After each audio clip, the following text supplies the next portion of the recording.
Hi guys, so in this section we are going to study a text which is written by famous naturalist and astronomist Carl Sagan. അപ്പോൾ call സേഗൻ്റെ cosmos എന്ന് പറയുന്ന ഒരു collection of റൈറ്റിങ്ങിൽ നിന്നും എടുത്തിട്ടുള്ള ഒരു ചാപ്റ്ററായ dangers of climate change എന്നുള്ള ഒരു ചാപ്റ്ററാണ് നമുക്കിന്ന് പഠിക്കാനുള്ളത്.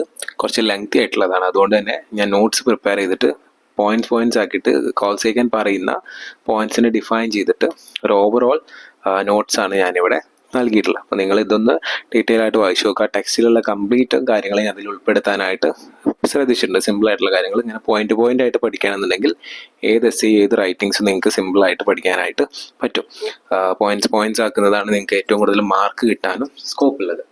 ഓക്കെ, സോ ഇപ്പോൾ ഡേഞ്ചേഴ്സ് ഓഫ് ക്ലൈമറ്റ് ചേഞ്ച്, നമ്മളുടെ ഭൂമിയിൽ ക്ലൈമറ്റ് ചേഞ്ചിൻ്റെ കാരണത്താൽ ഉണ്ടാകുന്ന അപകടങ്ങളെക്കുറിച്ചും അതുകൊണ്ടുണ്ടാക്കുന്ന ദോഷങ്ങളെക്കുറിച്ചൊക്കെയാണ് കാൾ സേഗൻ ഇതിൽ ഡിസ്കസ് ചെയ്യുന്നത്. അപ്പോൾ ഓരോ ഏരിയയിലും ഞാൻ ഓരോ പോയിന്റ് ആക്കി തിരിച്ചിട്ടുണ്ട്. എന്നിട്ട് എൻ്റയർ ചാപ്റ്ററിനെ ഞാൻ സമ്മറൈസ് ചെയ്യാണ് ചെയ്തിട്ടുള്ളത് നിങ്ങളെ പഠിക്കാനുള്ള എളുപ്പത്തിന് വേണ്ടിയിട്ട്. Okay, so let's discuss about Carl Sagan. He is an American and astronomer and science communicator. Astronomer എന്ന് പറഞ്ഞാൽ നമ്മൾ സ്പേസിനെ കുറിച്ചൊക്കെ പഠിക്കുന്ന ആൾ, അതേപോലെ തന്നെ സയൻസ് കമ്മ്യൂണിക്കേറ്റർ ആണ്. നമ്മൾ CV രാമനെയൊക്കെ പോലെ തന്നെ എന്താണ് സയൻസിൽ ബ്രില്യൻസ് ഉള്ള ഒരാളായിരുന്നു കാൾ സേഗൻ എന്ന് പറയുന്നത്.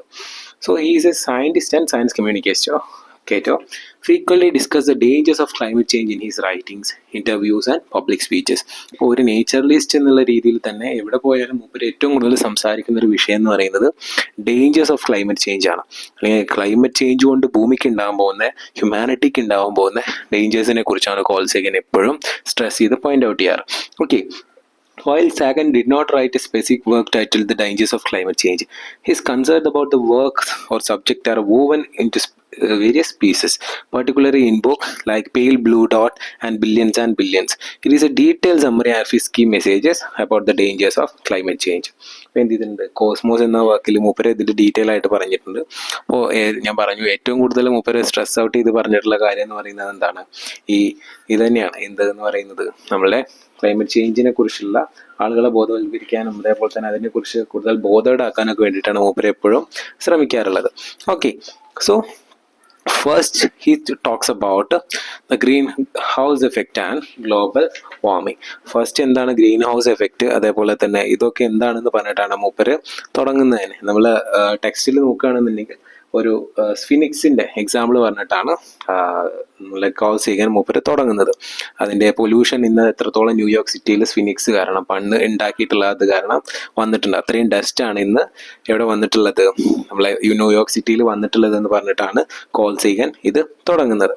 Okay, so let's move in to the inside of the chapter. So while describing this chapter, the greenhouse effect and global warming, Sagan explained the greenhouse effect as a natural process crucial for maintaining Earth's livable temperatures.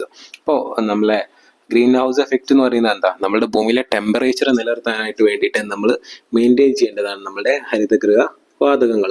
However, he warned that human activities such as burning fossil fuels and deforestation were intensifying this effect. ഇത് കൂടിക്കഴിഞ്ഞാൽ എന്താവും, ഭൂമിക്ക് തന്നെ ഏറ്റവും വലിയൊരു climate ചേഞ്ചിന് ഇത് കാരണമാവും, അല്ലെങ്കിൽ ഹ്യൂമാനിറ്റിക്ക് എന്നിട്ട് വലിയൊരു ത്രെട്ടായിട്ടാണ് ഈ ഗ്രീൻ ഹൗസിനെ എയറിനെ നമ്മൾ കണക്കാക്കുന്നത്. ഓക്കെ, അപ്പോൾ ഇതിന് കാരണം എന്ന് പറയുന്നത് ബേണിംഗ് ഫോസിൽ ഫ്യൂവൽസ്, നമ്മളുടെ ഇന്ധനങ്ങൾ ഉണ്ടാവുമല്ലോ, പെട്രോളിയം അതേപോലെ തന്നെ ഡീസൽ ആയിക്കോട്ടെ, ഇതുപോലത്തെ ഉള്ള കൽക്കരി ഉൽപ്പന്നങ്ങൾ, അതൊക്കെ റിന്യൂവബിൾ ആണ്. നമ്മൾ ഫോസിൽ പോലെയുള്ള നമ്മൾ കുഴിച്ചെടുക്കുന്ന ഇതിൻ്റെയൊക്കെ കത്തിക്കൽ മൂലം ഭൂമിക്ക് ഉണ്ടാകുന്ന പൊല്യൂഷൻ മൂലമാണ് ഈ ഹരിതഗൃഹവാതകങ്ങൾ ഉണ്ടാകുന്നത്. Okay, and also through deforestation, മരങ്ങൾ കൂടുതലായി വെട്ടി നശിപ്പിക്കുന്നതിലൂടെ എന്തുണ്ടാവുന്നുണ്ട്, നമ്മളെ ഗ്രീൻ ഹൗസ് എഫക്റ്റ് അല്ലെങ്കിൽ ഗ്ലോബൽ വാർമിംഗ് ഈ ഭൂമിക്ക് സംഭവിക്കുന്നുണ്ട്. അപ്പോൾ ഇൻറ്റൻസിഫൈങ് ദിസ് എഫക്റ്റ്. അപ്പോൾ ബേണിംഗ് ഫോസിൽ ഫ്യൂവൽസും ഡിഫോറസ്റ്റേഷനുമാണ് ഇതിൽ വലിയ രണ്ട് കാരണങ്ങളായിട്ട് കണക്കാക്കുന്നത്. ഇതിൻ്റെ റിസൾട്ടായിട്ട് പറയുന്നത് study increase in global temperatures leading to potentially catastrophic consequences for ecosystems and human societies. ഇത് കാരണം ഉണ്ടാകുന്ന ഏറ്റവും വലിയ ത്രെട്ട് എന്ന് പറയുന്നത് ഹ്യൂമൻസിന് തന്നെയാണ്. നമ്മളുടെ ഭൂമിയിലെ ടെമ്പറേച്ചർ കൂടിയിട്ട് കാറ്റാസ്ട്രോഫിക് കോൺസിക്വൻസസ്, കാറ്റാസ്ട്രോഫിക് എന്ന് പറയുന്നത് അത്രയും ക്രൂവലായിട്ടുള്ള എന്താ പറയുക, മനുഷ്യന് താങ്ങാനാവാത്ത അത്രയുള്ള അപകടങ്ങൾ, കാറ്റാസ്ട്രോഫിക് എന്ന് പറയുന്നത് അപകടങ്ങളെ കുറിച്ചാണ് പറയുന്നത്. അപ്പോൾ എന്തുണ്ടാകും, ഇത്തരത്തിൽ ഇതിൻ്റെ അളവ് കൂടിക്കഴിഞ്ഞാൽ ഡിഫോറസ്റ്റേഷനും ഫോസിൽസിൻ്റെ കത്തികളൊക്കെ കൂടിക്കഴിഞ്ഞാൽ ഹ്യൂമൻസിന് തന്നെയാണ് ത്രെട്ട്. ഇതൊക്കെ ഹ്യൂമൻ സൊസൈറ്റിയാണ് കൂടുതലായിട്ട് ബാധിക്കുന്നത്. Second, highlighted the role of carbon dioxide, CO2, methane, CH4 and other greenhouse gases in trapping heat in the atmosphere, drawing analogies to Venus. ഇപ്പോൾ മൂപ്പര് പറയുന്നത് തുടക്കത്തിൽ തന്നെ പറയുന്നുണ്ട് വീനസ് ആയിട്ട് എർത്തിനെ കമ്പയർ ചെയ്യുന്നുണ്ട്. സോ ഈ നമ്മുടെ ഹരിതഗൃഹ വാതകങ്ങൾക്ക് കാരണമാവുന്ന രണ്ട് മൂലകങ്ങൾ അല്ലെങ്കിൽ വാതകങ്ങളാണ് എന്ത്, നമ്മളെ കാർബൺ ഡൈ ഓക്സൈഡും മീഥേനും. ഇതൊക്കെ കെമിക്കൽ കണ്ടന്റ് അടങ്ങിയിട്ടുള്ള വാതകങ്ങളാണ്. നമ്മളെ വണ്ടികളിൽ നിന്നും നമ്മളെ കെമിക്കൽസിൽ നിന്നും അതേപോലെ തന്നെ നമ്മളെ ഇലക്ട്രോണിക്കൽ ഫ്രിഡ്ജ് AC പോലെയുള്ള സാധനങ്ങളിൽ നിന്നൊക്കെയാണ് ഇത് ഏറ്റവും കൂടുതലായിട്ട് പ്രൊഡ്യൂസ് ചെയ്യുന്നത്. അപ്പോൾ എന്താ പറയുന്നത്, വൈകാതെ തന്നെ വീനസിന്റെ ത്രെട്ടുമായിട്ട് എന്ത് ചെയ്യും, വീനസിന്റെ ഹീറ്റുമായിട്ട് ഭൂമി സംഘടിടേണ്ടി വരും. അത്രയും ചൂടിലേക്കാണ് ഭൂമിയുടെ ടെമ്പറേച്ചർ പോയിക്കൊണ്ടിരിക്കുന്നത്. ഇതിൻ്റെയൊക്കെ കാരണത്താൽ ഈ ഹരിതഗൃഹ വാതകങ്ങളുടെ ഉപയോഗം കൂടുതലും മുതൽ. A planet with a runway green house effect that made its surface incredibly hot and inhospitable. അപ്പോൾ വീനസ് എന്ന് പറയുന്നത് ഇതിൻ്റെ ഒരു എക്സാമ്പിൾ ആണ്. വീനസിൽ എന്ന് പറയുന്നത് ടെമ്പറേച്ചർ ഏറ്റവും കൂടി നിൽക്കുന്ന ഒരു സാധനമാണ്. അവിടെ എന്താണ്, ഈ വാതകങ്ങളുടെ ഇത് കൂടുതലാണ്, അതുകൊണ്ട് തന്നെ അവിടെ എപ്പോഴും ടെമ്പറേച്ചർ കൂടുതലാണ്.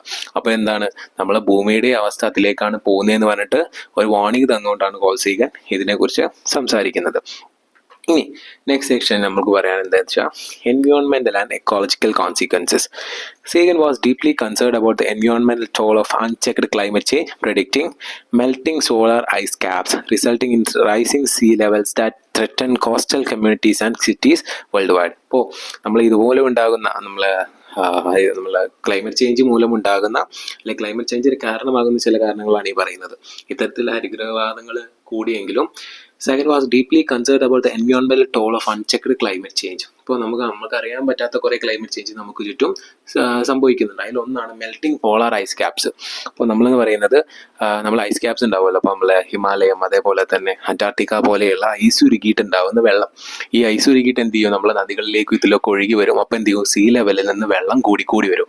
അപ്പോൾ ഈ കരയിൽ നിൽക്കുന്നവരെയും നമ്മളെ കരയിൽ താമസിക്കുന്നവരുടെയൊക്കെ ഹോസ്പിറ്റബിൾ കണ്ടീഷൻ എന്താവും, താമസിക്കാൻ പറ്റാത്ത അവസ്ഥയും അവരുടെയൊക്കെ വെള്ളത്തിൽ മുങ്ങിപ്പോകുന്ന അവസ്ഥ, അവരുടെ വീടുകളും ഇതൊക്കെ വരും. ഇതിനാണ് നമ്മൾ മെൽറ്റിംഗ് പോളാർ ഐസ് ക്യാപ്സ്, ഇതുകൊണ്ടുണ്ടാകുന്ന ഒരു ത്രെട്ടാണ് ഇവിടെ പറഞ്ഞിട്ടുള്ളത്. വെള്ളം ഉരുകിയിട്ട് ഐസ് ഉരുകിയിട്ട് വെള്ളമായിട്ട് സീ ലെവലിലെ വാട്ടർ ലെവൽ കൂടിയിട്ട് കരകളൊക്കെ മുങ്ങിപ്പോകുന്നത്.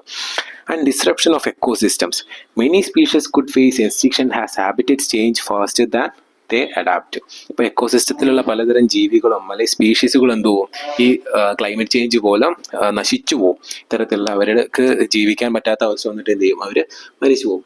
Weather extremes, increased frequency and severity of storms, droughts and heat waves. അപ്പോൾ ക്ലൈമറ്റ് ചേഞ്ച് മൂലം ഉണ്ടാകുന്ന അടുത്തൊരു ത്രെട്ട് എന്ന് പറയുന്നത് എന്താണ്, വെതർ എക്സ്ട്രീംസ്. നമ്മൾ കാലാവസ്ഥകളൊക്കെ എന്ത് ചെയ്യും, അതിൻ്റെ പീക്ക് ലെവലിലെത്തും. മഴയാണെങ്കിൽ ഹൈ ലെവൽ ഓഫ് സ്റ്റോംസ് വരും, ഡ്രോട്ട്സ്, ഹീറ്റ് വേവ്സ്. വേനലാണെന്നുണ്ടെങ്കിൽ നമ്മൾ എന്താ പറയുക, വരൾച്ച വരും. അപ്പോൾ മഴയാണെന്നുണ്ടെങ്കിൽ അത് ഫ്ലഡ് അല്ലെങ്കിൽ എന്തായിട്ട് മാറും, സ്റ്റോംസ് ആയിട്ട് മാറും, വെള്ളപ്പൊക്കമായിട്ട് മാറും. അതേപോലെ തന്നെ ഡ്രോട്ട്സ്, വരൾച്ച വരും, ഹീറ്റ് വേവ്സ്, ഉഷ്ണതരംഗം നമ്മൾ പറയാറുണ്ട്.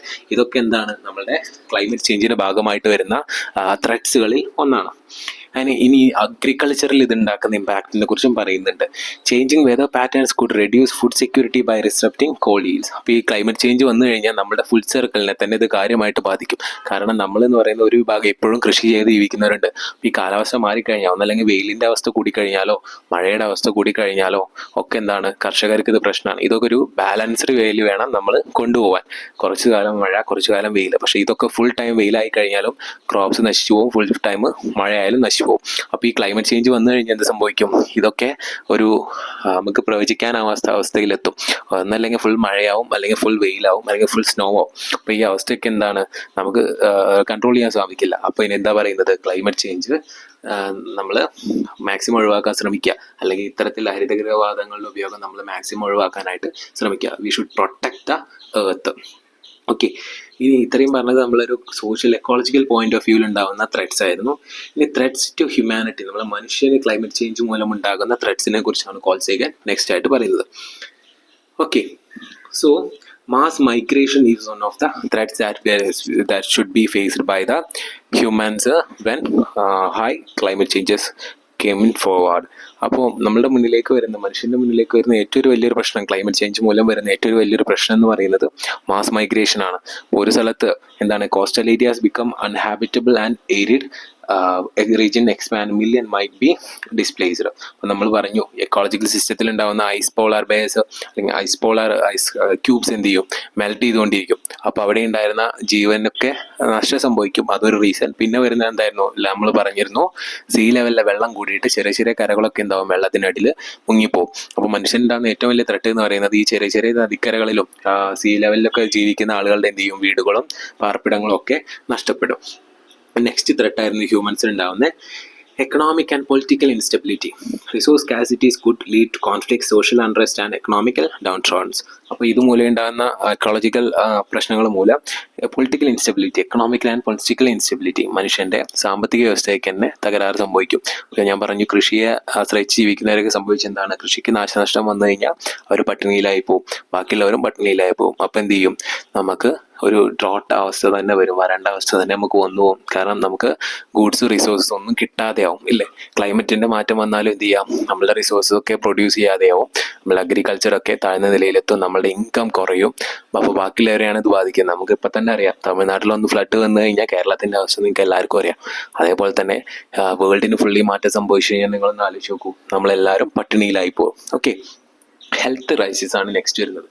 ക്ലൈമറ്റ് ചേഞ്ച് പോലെ നമുക്ക് എന്ത് ചെയ്യും, കുറേ ഹെൽത്ത് ഇഷ്യൂസ് വരാനുണ്ട്. സ്കിൻ ക്യാൻസർ പോലെയുള്ള കുറേ ഹെൽത്ത് ഇഷ്യൂസ് നമുക്ക് എന്ത് ചെയ്യും, വരും. കാരണം അത്രയും ഹീറ്റാണ് നമ്മൾ ഭൂമിയിൽ ഒറ്റയടിക്ക് പതിക്കുന്നത്. അപ്പോൾ എന്ത് ചെയ്യും, നമുക്ക് തന്നെ എന്ത് ചെയ്യും, അൾട്രാ വയലറ്റ് രശ്മികളുടെ കാര്യം നമ്മൾ പറയാറുണ്ട്.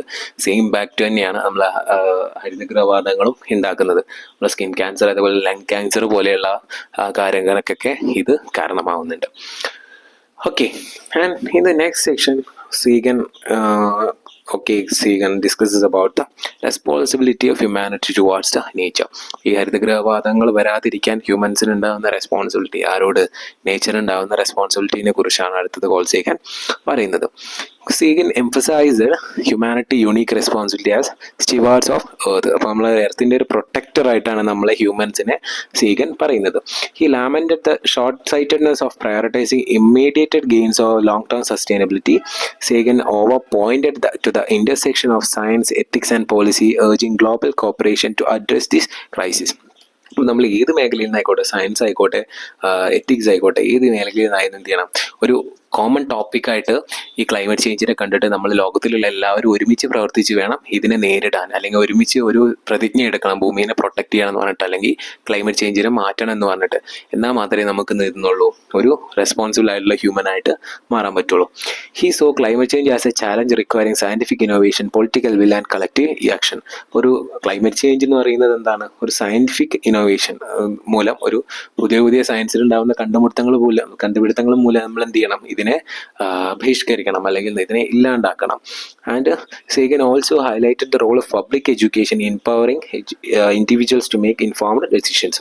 അതേപോലെ എന്ത് ചെയ്യണം, നമ്മളെ വരും തലമുറയെ, ഇപ്പോഴുള്ള തലമുറയെ ക്ലൈമറ്റ് ചേഞ്ച് വരാതിരിക്കാനുള്ള കാരണങ്ങൾ, അല്ലെങ്കിൽ വരുന്ന കാരണങ്ങളെക്കുറിച്ച് ബോധവാന്മാരാക്കണം, അല്ലെങ്കിൽ അതിനെ പ്രിക്വേറ്റ് ചെയ്യാൻ, അല്ലെങ്കിൽ അത് വരാതിരിക്കാനുള്ള കാര്യങ്ങൾ നമ്മൾ അവരെ പറഞ്ഞ് മനസ്സിലാക്കണം. അതിനെ പ്രതിരോധിക്കാനുള്ള മാർഗങ്ങളും ഇനിയുള്ള തലമുറയെ, ഇപ്പോൾ നിൽക്കുന്ന ജനറേഷനെ നമ്മൾ പറഞ്ഞ് മനസ്സിലാക്കിക്കൊണ്ടേയിരിക്കണം. ഇതൊക്കെ എന്താണ്, ഹ്യൂമൻസിൻ്റെ റെസ്പോൺസിബിലിറ്റി ആണെന്നാണ് സേഗൻ പറയുന്നത്. And he is also talking about warning from Venus. Venus is also another ഗ്രഹമാണ് നമ്മളുടെ വീനസ് എന്ന് പറയുന്നത്. Drawing from this Venus, Sagan described how the runaway greenhouse effect turned the planet into a hellish environment. അപ്പോൾ ഇതിൻ്റെ മുന്നേ ഹരിതഗൃഹവാതങ്ങൾ ഏറ്റവും കൂടുതൽ ഉണ്ടായിരുന്ന ഒരു ഗ്രഹമായിരുന്നു നമ്മളുടെ വീനസ് എന്ന് പറയുന്നത്. ഇതിൻ്റെ അളവ് കൂടിയപ്പോൾ അവരെന്തായിട്ടുണ്ട്, ഒരു ഹെല്ലിഷ് ആയിട്ടുണ്ട്, ഒരു നരകതുല്യമായിട്ടുള്ള പ്ലാനറ്റ് ആയിട്ടാണ് വീനസ് മാറിയത്. അപ്പോൾ അതേപോലെ ഭൂമിയുടെ പോക്ക് അങ്ങോട്ടാണ് എന്ന് പറഞ്ഞിട്ട് ഒരു വാർണിംഗ് ആണ് നമുക്ക് സേഗൻ തരുന്നത്. അപ്പോൾ നമ്മൾ എന്ത് ചെയ്യും, അവരെന്ത് ചെയ്യാൻ തുടങ്ങിയിട്ടുണ്ട്, അവിടെ എത്തിയാൽ തന്നെ ഉരുകുന്ന പോലെയാണ് ചൂട് വീനസിൽ. ഓക്കെ, അപ്പോൾ എന്താവും, വൈകാതെ തന്നെ ഭൂമിയുടെ അവസ്ഥ അങ്ങോട്ടാണ് എന്ന് പറഞ്ഞിട്ടാണ് സേഗൻ പറയുന്നത്. ഈ caution that while earth is not the same trajectory, ignoring the parallels could lead to severe and irresponsible damage. അപ്പോൾ നമ്മൾ ഇനി എന്ത് ചെയ്യണം, ഇത് കാണാത്ത പോലെ നടിച്ചു കഴിഞ്ഞാൽ, ക്ലൈമറ്റ് ചേഞ്ച് എന്ന് പറയുന്നത് ഇനിയും കാണാതെ നടിച്ചു കഴിഞ്ഞാൽ എന്ത് ചെയ്യും, വീനസിൻ്റെ അവസ്ഥയിലേക്ക് എർത്തും ഭൂമിയും മാറിപ്പോകും. നമുക്ക് പിന്നെ എന്ത് ചെയ്യും, പിടിച്ചാൽ കിട്ടാത്ത അവസ്ഥയിലേക്ക് എത്തും. നമ്മളുടെ ജീവൻ പോലെ എന്താവും, ഫ്യൂച്ചറിൽ ആപത്തിലാവും. And in the next section, and in the ending section, he is talking about the solutions for blocking this climate changes. Despite his grave warnings, Sagan believed in humanity's potential to rise to the challenge. He advocated for transitioning into renewable energy. നമ്മൾ എന്ത് ചെയ്യണം, ഇത്തരം ത്രെട്ടുകൾ ഇപ്പോഴും ഉണ്ടെങ്കിലും നമുക്ക് ഇപ്പോഴും അതിനെ എതിർക്കാനുള്ള ഒരു കപ്പാസിറ്റി ഹ്യൂമൻസിന് ഉണ്ട് എന്നാണ് പറയുന്നത്. അതിന് നമ്മൾ സ്വീകരിക്കേണ്ട കുറച്ച് മാർഗ്ഗങ്ങളെക്കുറിച്ചാണ് കോൾ സേഗൻ അടുത്തതായിട്ട് പറയുന്നത്. അതിനെന്താണ്, ട്രാൻസിഷനിങ് ടു റിന്യൂവബിൾ എനർജി. നമ്മൾ ഫ്യൂവൽ എനർജിയിൽ നിന്ന് മാറിയിട്ട് എന്ത് ചെയ്യുക, ട്രാൻസിഷനിങ് ടു റിന്യൂവബിൾ എനർജി, പുതുക്കുക അല്ലെങ്കിൽ നമുക്ക് വീണ്ടും വീണ്ടും ഉപയോഗിക്കാൻ കഴിയുന്ന റിന്യൂവബിൾ എനർജിയിലേക്ക് നമ്മളുടെ റിസോഴ്സസിനെ മാറ്റി പിടിക്കുക. ഫോസിൽ ഫ്യൂവൽസിനെ സോളാറിലേക്ക് മാറ്റുക. Wind and other sustainable energies, നമ്മളുടെ ഫ്യൂവൽസിനെ പെട്രോളിയം പ്രൊഡക്ട്സ് ഒക്കെ ഉപയോഗിച്ച് ഒഴിവാക്കിയിട്ട് എന്ത് ചെയ്യുക, സോളാർ അതേപോലെ തന്നെ വിൻഡ്, അത് കാറ്റുകൊണ്ട് ഉണ്ടാക്കുന്ന എനർജി, അതേപോലെ സസ്റ്റൈനബിൾ റിസോഴ്സ്, സുസ്ഥിര വികസനം സ്ഥാപിക്കുന്ന ഇതിലേക്കും നമ്മൾ മാറിക്കൊണ്ടിരിക്കുക. അപ്പോൾ നമ്മളൊരു എക്സാമ്പിൾ പറയുകയാണെന്നുണ്ടെങ്കിൽ പെട്രോളിയം പ്രൊഡക്ട്സ് ഉപയോഗിച്ചിട്ട് നമ്മൾ എന്ത് ചെയ്യും, ഇപ്പോൾ കാറുകളൊക്കെ EV ആയിട്ടാണ് ഉപയോഗിക്കുന്നത്, ഇലക്ട്രോണിക് വെഹിക്കിൾസ് ആണ് ആയിട്ട് ഉപയോഗിക്കുന്നത്. അതെന്താണ്, ഇതിനുള്ളൊരു നല്ല മാർഗ്ഗമായിട്ട് എന്നാണ് കോൾ സേഗൻ പറയുന്നത്. So it is one of the solutions, and the next solution is global cooperation. ഇപ്പം എന്ത് ചെയ്യുക, ഗ്ലോബൽ കോപ്പറേറ്റീവ് ആയിട്ട് വർക്ക് ചെയ്യുക. ലോക സംഘടനകളും ലോകത്തിലെ രാജ്യങ്ങളൊക്കെ എന്ത് ചെയ്യുക, ഒരുമിച്ച് ഇതിനെ തടുക്കാനുള്ള ക്ലാസ്സുകളായിട്ടും പ്രിക്കോഷണറി തിങ്സ് ആയിട്ടും എന്ത് ചെയ്യുക, ഒരുമിച്ച് ചെയ്തുകൊണ്ടിരിക്കുക. പാരീസ് ക്ലൈമറ്റ് അക്കോർഡ് പോലെയുള്ള എന്ത് ചെയ്യുക, സംഘടനകളൊക്കെ ഇപ്പോൾ ഇതൊരു സീരിയസ് ത്രെട്ടായിട്ടാണ് കണക്കാക്കുന്നത്. അപ്പോൾ ഇതിനെതിരെ ഒരു സംഘടന തന്നെ അവർ രൂപീകരിക്കാനായിട്ട് തുടങ്ങിയിട്ടുണ്ട്.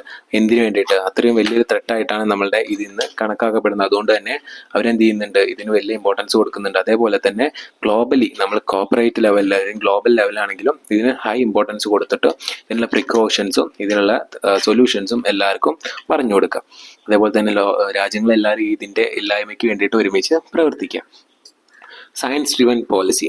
He argued four evidence based decision making and investment in climate research. ഇപ്പോൾ എന്ത് ചെയ്യുക, ആളുകളെ സയൻസ് മേഖലയിലെ ആളുകളെ എന്ത് ചെയ്യുക, നമ്മൾ ഈ മേഖലയിൽ ക്ലൈമറ്റ് ചേഞ്ചിൻ്റെ മേഖലയിൽ കൂടുതൽ റിസർച്ചുകൾ കണ്ടെത്തിയിട്ട് ഇതിനെ തടയാനുള്ള മാർഗ്ഗങ്ങൾ അവർ തന്നെ കണ്ടെത്തിക്കൊണ്ടേയിരിക്കുക. സയൻസ് മേഖലയിൽ നമ്മൾ കൂടുതൽ ഇൻവെസ്റ്റ്മെൻറ്റ് നടത്തുക എന്നാണ് കോൾ സേഗൻ അടുത്തതായിട്ട് പറഞ്ഞിട്ടുള്ളത്. So and in the end we can see that Carl Sagan's insight remain profoundly relevant today. നമുക്ക് ഒരിക്കലും ഒഴിവാക്കാൻ പറ്റാത്ത വേർഡ്സ് ആണ് ഇന്ന് കോൾ സേഗൻ ഇതിലൂടെ പറഞ്ഞിട്ടുള്ളത്. His eloquent communication helped lay the groundwork of public understanding of climate change as a critical issue of the survival of human civilization and the biosphere. അപ്പോൾ മൂപ്പര് പറഞ്ഞതുപോലെ മൂപ്പരുടെ എസ്സേ എന്നാണ് വായിക്കുമ്പോൾ നമുക്ക് മനസ്സിലാവും ക്ലൈമറ്റ് ചേഞ്ച് എന്ന് പറയുന്നത് എത്രത്തോളം വലിയൊരു ത്രെറ്റാണ്, ഇതിനെ എങ്ങനെ നമുക്ക് ചെറുക്കാം, എങ്ങനെയാണ് ഇത് ഉണ്ടാകുന്നത്, ഇതുകൊണ്ടുള്ള ഹ്യൂമൻസിന് ഉണ്ടാകുന്ന ഇക്കോളജിക്കലി ഉണ്ടാകുന്ന പ്രോബ്ലംസിനെ കുറിച്ചും നമുക്ക് ഇതിൽ നിന്ന് ബോധവാന്മാരാവുന്നുണ്ട്. He continued to inspire scientists, policy makers and environmental advocates in the fight against global warming. അപ്പോൾ അതേപോലെ തന്നെ നമ്മൾ ഗ്ലോബൽ വാർമിങ്ങിനെതിരെയും ഗ്രീൻ ഹൗസ് എഫക്റ്റിനെതിരെയും ഇന്നും പോരാടുന്ന ഒരു വ്യക്തിയായിട്ടാണ് നമ്മൾ കോൾ സേഗനെ കണക്കാക്കുന്നത്. So this is all about dangers of climate change by Carl Sagan. ഓരോ പേജിൻ്റെയും അല്ലെങ്കിൽ ഡീറ്റെയിൽഡ് ഒരു നോട്ട് വൈസ് സമ്മറിയാണ് നിങ്ങൾക്ക് ഞാൻ പറഞ്ഞു തന്നത്. എലാബറേറ്റ് ചെയ്ത് നിങ്ങൾക്ക് എഴുതാൻ പറ്റും. ഞാൻ അതിൽ സിമ്പിൾ നോട്ട്സ് ആണ് ഇവിടെ കൊടുത്തിട്ടുള്ളത്. കാരണം ഇത് നിങ്ങൾക്ക് എലാബറേറ്റ് ചെയ്ത് എഴുതാവുന്ന പോയിന്റ്സ് ആണ് അല്ലെങ്കിൽ നോട്ട്സ് ഞാൻ ഇതിൽ തന്നെ കൊടുത്തിട്ടുണ്ട്. ഓക്കെ, എല്ലാവരും നന്നായിട്ട് പഠിക്കുക. Thank you.